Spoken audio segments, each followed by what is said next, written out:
राब्ता प्रोग्राम के साथ आपका मेज़बान परवेज़ मीर और प्रोग्राम मैनेजर प्रेस मुसासिर हाजिर खिदमत है। आज नाजरीन मैं आपको एक ऐसी शख्सियत से मिलाना चाहता हूँ जो गिलगित बल्तिस्तान की शान है, आन है, और ऐसे लोग ही हैं जो गिलगित बल्तिस्तान का न सिर्फ मुल्की सतह पे बल्कि बैनुल-अवामी सतह पे भी जो है वो वक़ार को बुलंद करते हैं।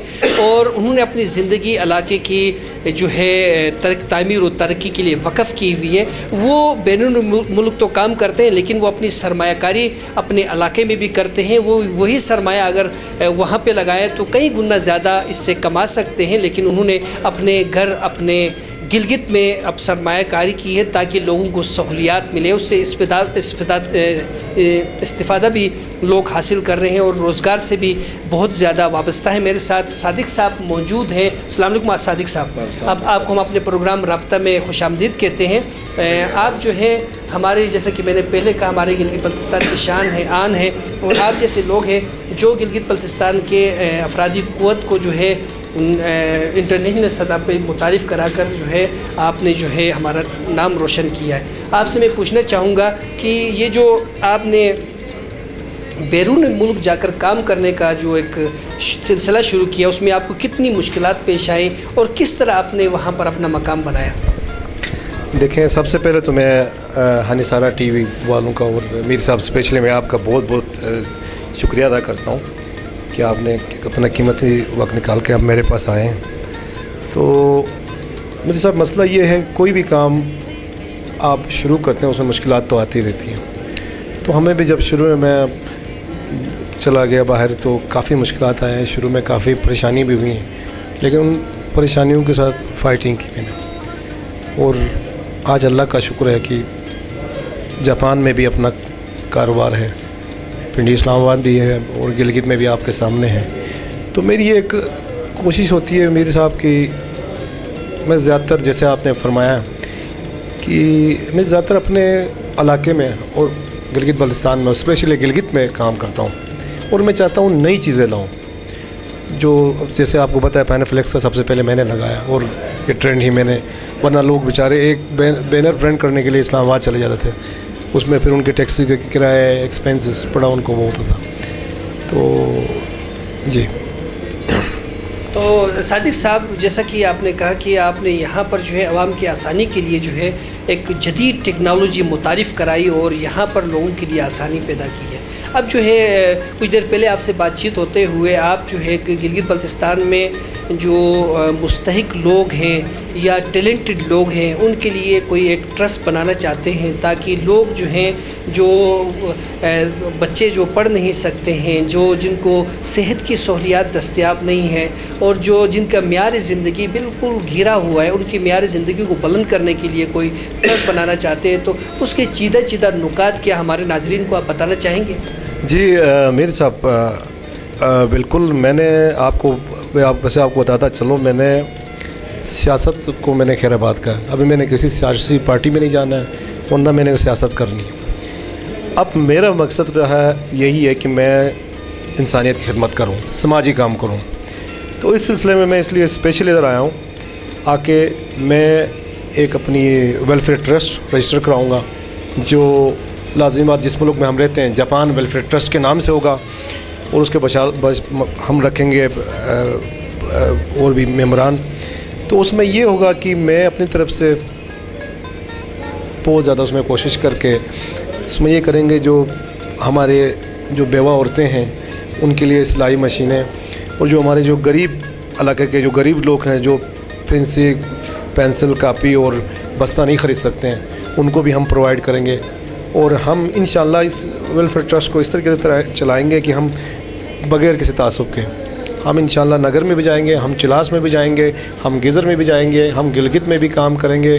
तो अवामी फलाह बहबूद के लिए काम करेंगे आज के बाद, क्योंकि अभी तक 40-42 साल अपने लिए जी लिया, तो आगे की ज़िंदगी में चाहता हूँ कि इंसानियत के लिए जिए बस। जी।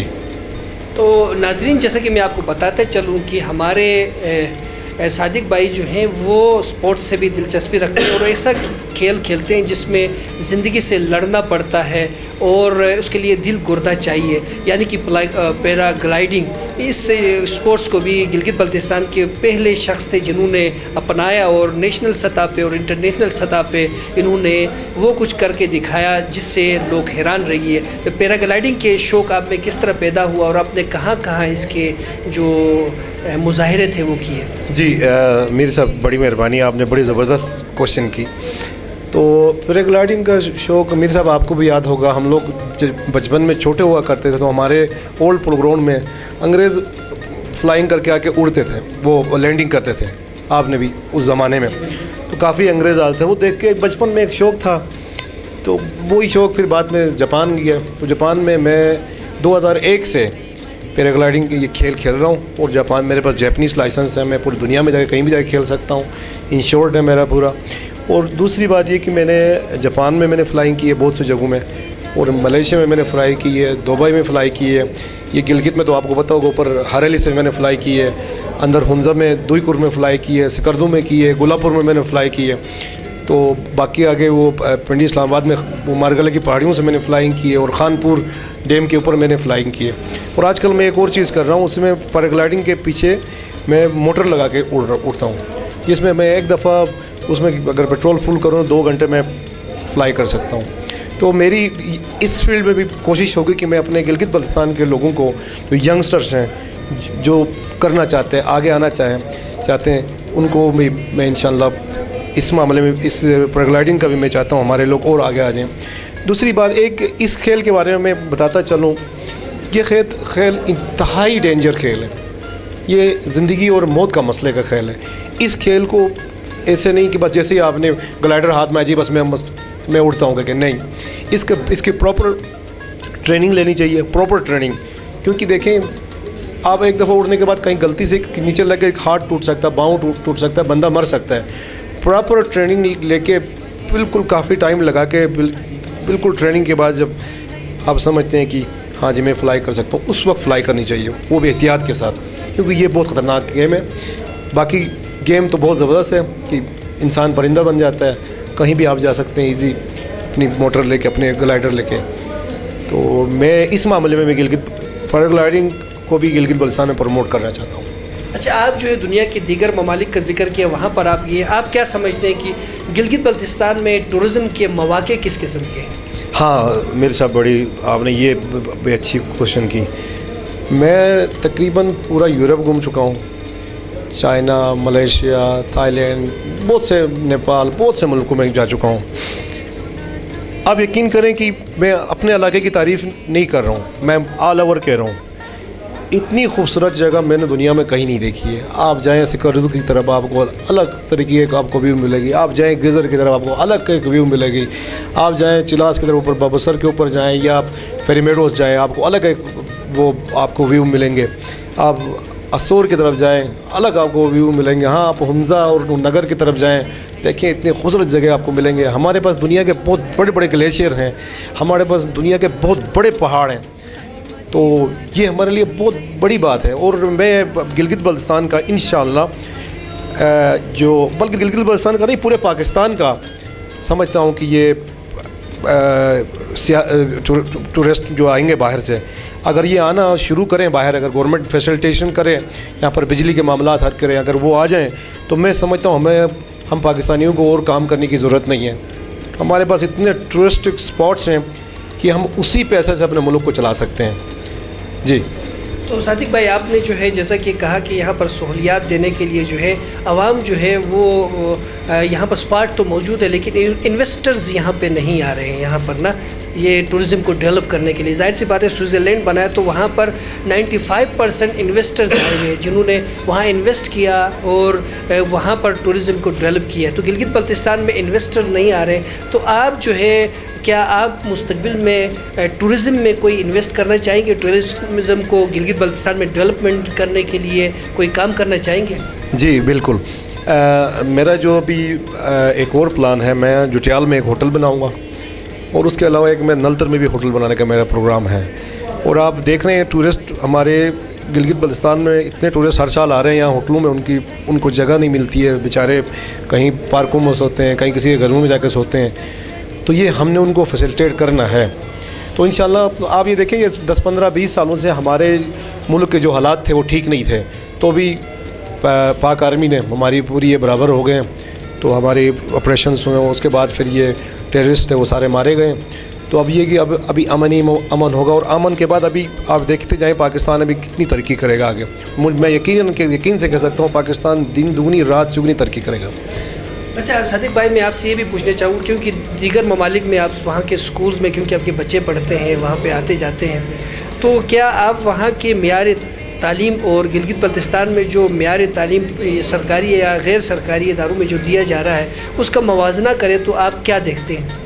हाँ, ये मीर साहब आपको एक बात बताऊं कि हमारे यहाँ सिर्फ तालीम कराई जाती है, सिर्फ तालीम, बस आपने किताबों में लिखना है पढ़ना है, बस।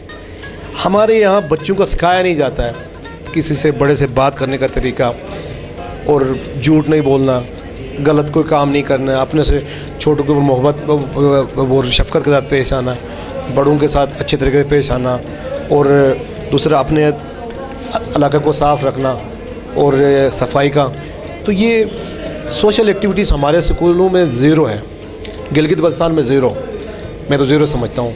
बाहर के मुल्कों में ये होता है बच्चों को सोशल एक्टिविटीज़ से उनको सिखाया जाता है कि आपने झूठ नहीं बोलना है, आपने किसी को तंग नहीं करना है। तो वहाँ ये नहीं कहा जाता कि आप सब किताबें पढ़ते रहें फर्स्ट आ जाए, नहीं।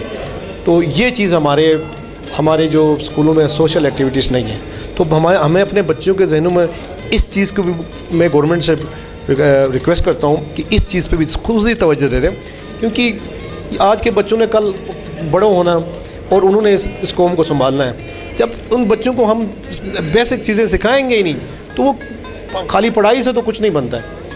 तो उनको हमने वो सिखाना है कि सोशल भी, कि अपने इलाके को साफ़ रखना है, कचरा इधर उधर नहीं फेंकना है, शॉपिंग बैग के थैले नहीं फेंकने हैं। तो ये सारी चीज़ें बच्चों को हमें सिखानी चाहिए और बहुत ज़रूरी है स्कूलों में स्पेशली। अच्छा, यहाँ पर आप इतने साल बाद आते हैं, साल में 1-2 दफ़ा ही गिलगित आते हैं। ये जो सड़क बनी थी ज़्यादा से ज़्यादा 3000 गाड़ियों के लिए बनी हुई थी, यहाँ का ट्रैफिक का निज़ाम देखकर आप कैसा महसूस करते हैं? आप यकीन करें जी, मैंने जो देखा है, मैं तो बल्कि मुझे बहुत इंतहाई अफसोस हुआ है कि गिलगित में इतनी गाड़ियाँ, ये तो हमारी कौम का ज़ाती है। अनकस्टम कट गाड़ियाँ लाते हैं, उसके बाद जो भी देखो गाड़ी उठा के रोड में चलाता है। ना इनको ड्राइविंग के रूल्स सिखाए जाते हैं, ना इनको कोई कानून का बताया जाता है, ना इनको वन वे का बताया जाता है, ना इनको कोई किसी चीज़ का यहाँ पर कोई पता नहीं। बच्चों पर गाड़ियाँ चला रहे हैं, एक्सीडेंट हो रहे हैं, मोटरसाइकिल कितने यहाँ गलत तरीके चलाते हैं, रोड हमारे पास है ही नहीं, गाड़ियाँ हमारी आती जा रही हैं। तो मैं गवर्नमेंट से स्पेशली रिक्वेस्ट करूँगा, इन गाड़ियों को या तो रोके कहीं से, या इन गाड़ी को लीगल करके इनको साइड पे करें, हमारी इनसे जान बचाएं। तो ये मुझे जो इस दफ़ा गिलगित का जो नक्शा मुझे अच्छा नहीं लगा, वाहिद इन गाड़ियों की वजह से इतनी पोल्यूशन और इतनी गाड़ियाँ, ये वैसे हमारे साथ जाती है, क्योंकि ये अनपेड जो गाड़ियाँ हैं ना, इनको बिल्कुल ही कंट्रोल करना चाहिए। तो हमारे पास रोड्स नहीं है, क्योंकि देखें हमारे इन्वायरमेंट में फ़र्क पड़ता है, बहुत ज़्यादा फ़र्क पड़ा है। फिर सब आप बाहर जाके अभी हम यही देख रहे थे बाहर ना, तो बिल्कुल आप इन्वायरमेंट बिल्कुल ख़राब हो गई। तो मैं ये समझता हूँ कि गवर्नमेंट को इन पे कंट्रोल करनी चाहिए, लाजमी। कम से कम कोशिश करें गाड़ियाँ यहाँ आ जाएँ, क्योंकि इससे हमारा आबोहवा सिस्टम में ख़राबी पैदा हो जाती है। नाज़रीन, इस वक्त आप राब्ता प्रोग्राम देख रहे हैं और हमारे साथ सादिक साहब मौजूद हैं जो जापान से रिटर्न हैं, वहाँ पर उनका बिज़नेस है। और हम इनसे इसीलिए ये सब पूछ रहे हैं क्योंकि ये अपने दिल के अंदर अपने इलाके का दर्द, अपने धरती के लिए मोहब्बत रखते हैं। और यहाँ पर जो है अब जो है, जैसा कि इन्होंने अपने इंटरव्यू में बताया कि अपनी बाकी मानदा ज़िंदगी है ये जो है वो इंसानियत के खिदमत के लिए जो है वक़फ़ कर रहे हैं। तो ये एक बहुत खुशाइन बात है, ख़ास तौर पे हमारे जो मज़ाफ़ाती इलाकों में अशकोमन साइड पे, दारेल तांगीर साइड पे, हुडूर साइड पे, बल्तिस्तान साइड पे जो इन्वायरमेंट है, जहाँ पर जो बच्चे इंतहाई टैलेंटेड मौजूद हैं लेकिन उनको पढ़ने के लिए वसाइल मौजूद नहीं है, तो उसी के लिए ये ट्रस्ट बना रहे हैं। तो क्या आप जो है साल में आपका क्या टारगेट है, कितने बच्चों को आप स्कॉलरशिप देंगे और कितने मरीज़ों का इलाज करवाएंगे अपने ट्रस्ट के थ्रू? आपके टारगेट्स क्या है? जी, अभी फ़िलहाल तो जो हमने किया है, मैं ये करूँगा, वेलफेयर ट्रस्ट बनाऊँगा, उसके बाद फिर मैं इसमें फ़ंड ले आऊँगा बाहर से। इंशाल्लाह मैं फ़ंड मुझे इंशाल्लाह मिल जाएगा। वो लाने के बाद फिर हम लोग फ़िलहाल के लिए हम तकरीबन 100 बच्चों को जो मुख्तलिफ इलाके हम करेंगे, उनमें वहाँ पर कापी पेंसिल और उनकी जो जो वर्दी है स्कूल की, जो नहीं पढ़ रहे हैं, जो नहीं जा सकते, नहीं ख़रीद सकते हैं, जाके स्कूलों में जाके हम देखेंगे, ये करेंगे। दूसरी बात ये कि हम अस्पतालों में जाके देखेंगे जो बिल्कुल जो दवाइयाँ नहीं ख़रीद सकते हैं, जो बहुत गरीब हैं, जो बिल्कुल हैं। आज भी मैं DHG अस्पताल गया था, वहाँ पर काफ़ी लोग थे जो बिल्कुल दवाइयाँ तक नहीं खरीद सकेंगे। तो उनको इंशाल्लाह हम अपनी तरफ से बिल्कुल दवाइयाँ और इलाज के लिए माली मदद करेंगे, वो भी जितना हो सका उतना करेंगे। अभी फ़िलहाल इनिशियल स्टार्ट है और हमारी कोशिश होगी हम गिलगित बल्तिस्तान में बाद में इसी नाम से हम स्कूलें भी खोलेंगे, जहाँ पर कोई बच्चे नहीं पढ़ सकते हैं वो सारा उनको फ्री कर देंगे। तो इंशाल्लाह जो हमसे होगा वो करेंगे। जी सादिक साहब, आपसे हम ये पूछना चाहेंगे क्योंकि यहाँ पर जो है ग्राउंड्स जो है कम से कम होते जा रहे हैं, स्पोर्ट्स कम से कम होते जा रहा है, लोगों को एंटरटेनमेंट की सहूलियात जो है मुकम्मल उन तक नहीं पहुँच रही है। पहले गिलगित में जो है तकरीबन 3 के करीब जो है सिनेमाघर हुआ करते थे, अब जो है पहले गिलगित शहर के अंदर 3 सिनेमा हॉल हुआ करते थे, अब एक भी नहीं है। तो लोग जो है वो एंटरटेनमेंट के लिए बेताब व बेचैन हैं। तो उसके लिए आप क्या समझते हैं, क्या राय देते हैं कि यहाँ पर गिलगित में किस किस्म की सहूलियात जो है वो जदीद तरीके से एंटरटेनमेंट के लिए उनको मुहैया किए जा सकते हैं शहरियों को? जी, आपने ये भी बड़े अच्छा एक सवाल किया। जी, हमारे जो जितने ग्राउंड थे ना, वो कहीं पे कोई क्या बनाया गया, कहीं क्या बनाया गया, मैं खुल के ज़्यादा बात नहीं करूँगा। तो ये हमारे साथ गिलगित वालों को बड़ी ज़्यादती हुई है। तो मेरी गवर्नमेंट से भी रिक्वेस्ट है, हमें नए ग्राउंड बना के देते बच्चों को, और स्पेशली हमारा हाई स्कूल का जो ग्राउंड है इसको अपडेट करें, इसको और अपडेट करें, इस पर खर्चे करें, इसको बनाएं बच्चों के लिए। और जो लालिकजान स्टेडियम है वहाँ पर उसको भी ज़रा अपडेट करके उसको भी बनाया कि वहाँ पर मैचेस हो। तो मेरी तो गवर्नमेंट से ये रिक्वेस्ट है, क्रिकेट के जो पाकिस्तान के इंटरनेशनल मैच हैं, क्रिकेट के भी मैच यहाँ करवाएँ, लालिकजान स्टेडियम को थोड़ा सा करवा सकते हैं। तो क्योंकि जो बाहर के फॉरेनर हैं क्रिकेट मैच में, अगर गिलगित बल्तिस्तान की इन्वायरमेंट ही देखेंगे तो एकदम दौड़े हुए आ जाएंगे। तो हमारे पास देखें ग्राउंडों का तो मसला है, तो गवर्नमेंट से मेरी रिक्वेस्ट है, क्योंकि किसी भी कौम के लिए भी वो जो स्पोर्ट्स बहुत ज़रूरी होता है, और हमारे यहाँ स्पोर्ट्स बिल्कुल ज़रूरी है, इस पर बिल्कुल खुसूसी तवज्जो देनी चाहिए। और हमें ग्राउंड की बड़ी सख्त ज़रूरत है। तो और स्कूलों में भी स्पेशली बच्चों को फुटबॉल का, आपको मीर साहब याद होगा बचपन में कितने फुटबॉल मैचेस होते थे, बड़े टूर्नामेंट्स होते, आजकल वो सारे ख़त्म हो गए। तो हमें इस मामले में भी खुसूसी तवज्जो देने की ज़रूरत है। नाज़रीन, सादिक साहब ने जैसा कि कहा कि यहाँ पे स्पोर्ट्स को बढ़ावा देने के लिए अमली इक़दामात की ज़रूरत है। PC1 में तो ढेर पड़े हुए लिखे हुए, लेकिन उस पर अमल दरामद नहीं हो रहा है। प्रोजेक्ट बने हुए हैं लेकिन उन पर अमल दरामद नहीं हो रहा है। 0 पॉइंट पे जो है स्टेडियम का काम इसी तरह रुका हुआ है गुज़श्ता 3 सालों से। 2-3 दफ़ा हमने वहाँ पर एक्सोलेटर वगैरह देखा कि वहाँ पर एक्सोलेटर तो चलाए जा रहे हैं लेकिन काम हमें नज़र नहीं आ रहा है। लास्ट में मैं सादिक भाई से पूछूँगा कि वो अपने नौजवानों को, अपने भाई बहनों को, गिलगित के शहरियों को क्या पैगाम देना चाहते हैं? जी, मैं अपने नौजवानों को पैगाम देना चाहता हूँ। मैं अपनी ख़ुद में बात करूँ, मैंने जब मैं हाई स्कूल में था तो अपने स्कूल का टाइम ख़त्म होने के बाद जाकर मैं अपने काम करता था। तो मैं अपने नौजवानों को ये कहता हूँ कि वो अपने साथ साथ अपना काम भी करें, स्पोर्ट्स भी करें, और कोशिश करते रहें कोई भी काम पकड़ें उसको छोड़ें ना। और मैं उनको लिख के कहता हूँ उनकी लाइफ सक्सेसफुल हो जाएगी। एक दिन ऐसा आएगा वो भी बुलंदियों को छू लेंगे। तो काम ज़रूरी है, उसके बाद अपने स्पोर्ट्स भी, और अपने माशरे में भी देखें इर्द गिर्द जो उनके हैं मामलात, तो उनको ठीक करने की कोशिश करते हैं। मिसाल किसी की आपस में लड़ाई झगड़ा होता है, उनको आपस में सुलह कराने की कोशिश करें, कि कहीं और कोई छोटे मोटे तनाज़े होते हैं वो जाके हल करने की कोशिश करें, आपस में प्यार और मोहब्बत के साथ रहें।